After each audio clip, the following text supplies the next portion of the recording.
Hai Sobat Pencinta Catur, terima kasih sudah klik video ini. Kita akan bahas game dari Alireza Firouzja melawan Magnus Carlsen dalam permainan babak Armageddon game dari turnamen Norway Chess 2024 babak ke-9. Teman-teman, sejauh selesainya babak ke-8 ya, yang memimpin klasemen adalah Magnus Carlsen dengan 14,5 poin, diikuti Hikaru Nakamura dengan gap 1 poin, 13,5 poin, dan Praggnanandhaa 12 poin, dan kemudian Alireza, Caruana, dan Ding Liren, teman-teman. Nah, 3 orang teratas ya, 3 pemain yang berpotensi jadi juara ya ini nih, antara Magnus, Hikaru, dan Praggnanandhaa. Dan ternyata semuanya 3 game dari pemain ini harus lanjut ke babak Armageddon game. Nah, bagaimana gamenya? Jangan lupa like dulu, share, dan subscribe. Tonton terus sampai habis. Putih memiliki waktu 10 menit tanpa increment, hitam 7 menit. Karena konsekuensi waktu yang lebih sedikit, Magnus Carlsen kalau hasilnya game ini remis, maka dia dianggap menang. Jadi cuma butuh hasil remis doang buat hitam. Nah, kalau putih wajib menang. Putih memulai dengan langkah E4, dijawab Magnus E5. Putih kuda F3, hitam kuda C6, dan putih gajah C4, hitam gajah C5. Giocho piano game dimainkan atau Italian game dipilih oleh kedua pemain. Kemudian putih D3, hitam kuda F6, putih gajah G5, hitam H6, putih gajah H4, dan hitam D6. Putih melanjutkan dengan jalan C3, hitam A6, putih kuda B ke petak D2, hitam melanjutkan dengan menarik gajah mundur ke petak A7, putih lanjutkan dengan mengamankan raja, kemudian hitam menteri E7, dan putih menyerang dari sayap menteri dengan B4. Kemudian langkah ke-10, jawaban hitam adalah gajah keluar ke petak E6 dengan langsung ide menukar gajah terang.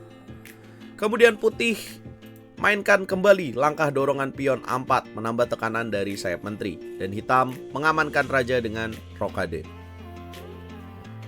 Kemudian putih lanjutkan dengan jalan menaruh gajah ke petak D5. Ya oke, kalau kata Alireza, oke, gue mau tukar nih gajahnya, tapi gue taruh di petak yang menyulitkan buat hitam dengan memplot gajah di petak D5. Apa yang diharapkan kalau terjadi pertukaran? Nah, ini kan jadi pasif kudanya hitam. Jadi kuda B8 dan kemudian putih bisa dobrak dengan langkah D4. Ya, apabila E4 kemudian dapat dijawab dengan langkah benteng S1, ini bahaya buat hitam. Nah, jelas dong, Magnus Carlsen nggak mau. Dan Magnus Carlsen di sini mainkan langkah G5. Membongkar dari sayap raja. Apa jawaban putih? Jawaban putih ternyata tidak disangka. Putih melakukan kuda langkah makan pion G5. Kombinasi dimainkan, teman-teman. Kemudian hitam menjawab dengan kuda pukul gajah di petak D5. Magnus Carlsen tidak menerima kombinasi dari putih. Dan sebenarnya ini bukan pilihan yang tepat. Kita bahas dulu. Kalau misalnya makan, emang salahnya apa sih? Ya sebenarnya nggak salah ya. Tapi dibilang nggak salah juga, ya emang itu harus diterima kan ya. Tapi kira-kira kenapa? Apa yang ditakutkan oleh Magnus Carlsen? Jadi yang ditakutkan adalah gajah G5, kemudian raja ke petak G7, dan kemudian putih akan lanjutkan dengan menteri F3. Nah, jadi seperti ini. Kalau kalian lihat evolution bar-nya mungkin naik turun ya, tapi itu belum stabil, teman-teman.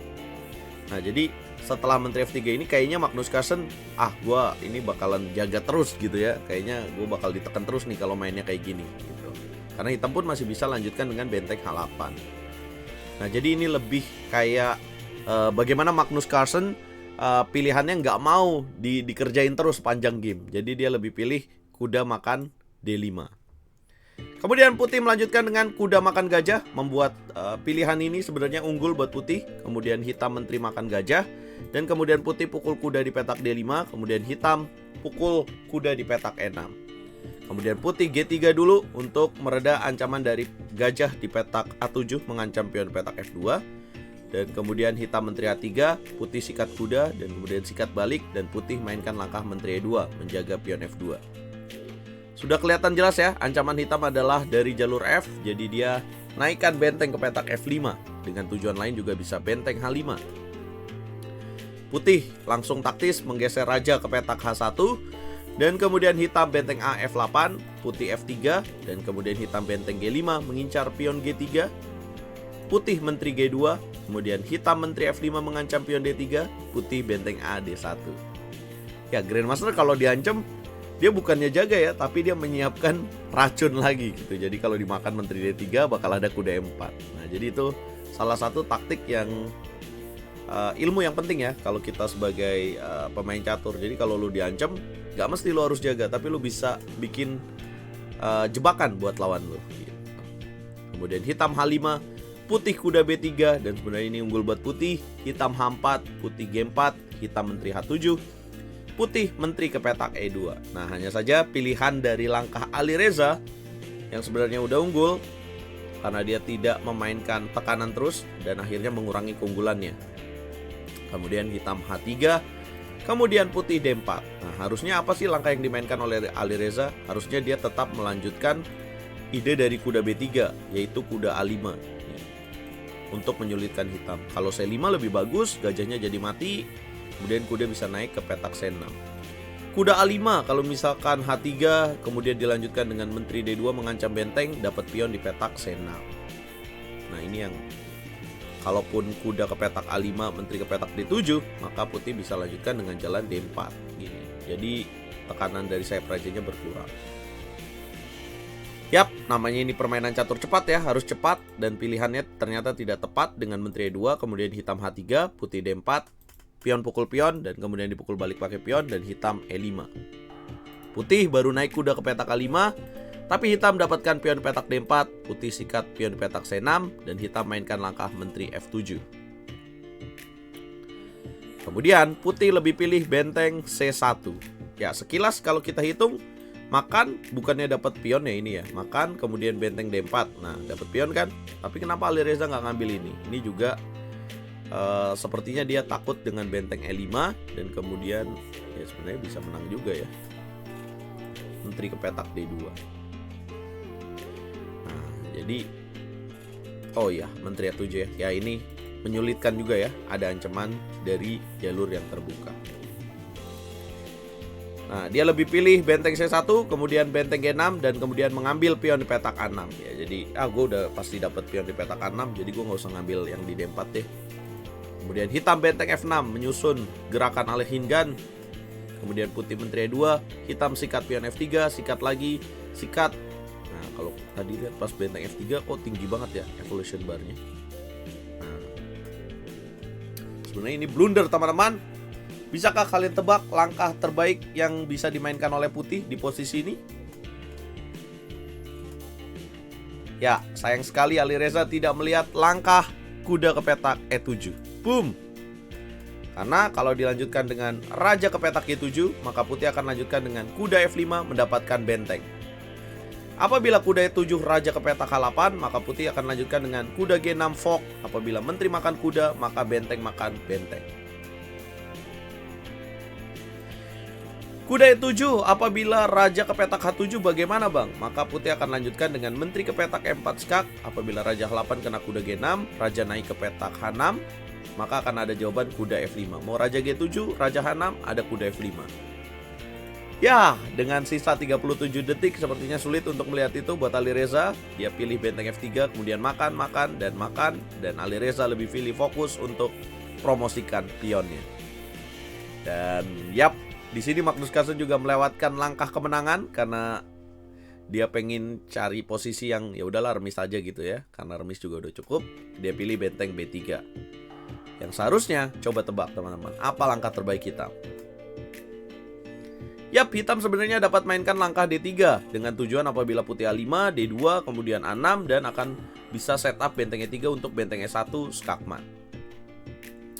Apabila D3 kemudian putih mainkan langkah raja G1, dapat mainkan langkah C5 dengan tujuan apabila A5 maka akan dijawab C4, kemudian apabila A6 kemudian akan didorong pion D2, A7 ya tinggal ditunggu saja dengan benteng F8. Kalaupun bisa promosi, oke nggak apa-apa, dimakan, kemudian dimakan. Dua pion akan promosi dengan gerakan raja G7, benteng A7, raja G6, kemudian benteng A1, kemudian dorong C3. Ya, sayangnya lagi-lagi sepertinya Magnus Carlsen cari yang aman aja dan kemudian dia mainkan benteng B3. Nah, kemudian dilanjutkan dengan A5, sikat pion B4, Kemudian A6 ya benteng petak B8 dan ya ini udah terlihat ya. Ya minimal remis didapatkan. Nah, karena remis juga kalah, akhirnya Alireza melanjutkan dengan Raja C3 didorong D5 nih kalau dimakan remis ya. Nah, tapi dia lebih pilih benteng A2, Raja G5 dan menang buat Magnus Carlsen jika dilanjutkan. Kenapa? Karena kalau dilanjutkan Raja ke petak D4, maka Raja G4 kemudian Raja D5, dua pion salah satunya akan promosi. Ya teman-teman, dengan kemenangan ini Magnus Carlsen menambah 1,5 poin di poinnya dan menjadikan dia berarti 16 poin. Sementara dari partai lain tidak disangka Hikaru Nakamura dikalahkan oleh Ding Liren di babak Armageddon Game. Jadi Hikaru hanya menambah 1 poin, menjadikan dia 14,5 poin. Ya ada gap 1,5 poin ya teman-teman ya. Ada gap ya 1 poin lah, 1,5 poin. Nah, kalau babak terakhirnya gimana nih skenanya ya kan? Kita kira bagaimana nih bisa juara, siapa yang akan jadi juara? Nanti malam Magnus Carlsen akan berhadapan dengan Fabiano Caruana, kemudian Praggnanandha akan melawan Hikaru. Ya, Praggnanandha melawan Caruana hasilnya kalah ya. Jadi aduh, kayaknya udah selesai ya buat Prag. Ding Liren melawan Alireza Firouzja. Nah, teman-teman, berarti Magnus Carlsen